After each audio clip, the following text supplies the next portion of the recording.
গত রাতে আমার টুইটার অ্যাকাউন্ট হ্যাক করে নোংরা একটা পোস্ট কোন একটা বিপদগামী দিয়ে বসেছে, আর এইটা নিয়ে কিছু মানুষ হই হই রই রই শুরু করে দিছে। হ্যাঁ, আমরা ডাকাত ধরে ফেলেছি। কোন জায়গা থেকে এটা করা হয়েছে এটা আমরা চিহ্নিত করে ফেলেছি।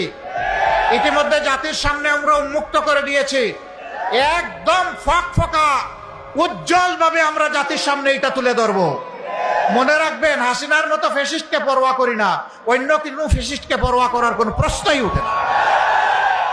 এই বাংলাদেশ তারাই গড়তে পারবে যারা চাঁদাবাজি করে না, মানুষকে কষ্ট দেয় না, মা বোনের কাপড় খুলে নেওয়ার হুঙ্কার দেয় না, যারা মা বোনের গায়ে হাত তুলে না, যারা মা বোনদেরকে নিজের মা হিসাবে সম্মান করতে জানে, তারাই পারবে আগামীর বাংলাদেশ গড়ে দিতে ইনশাআল্লাহ।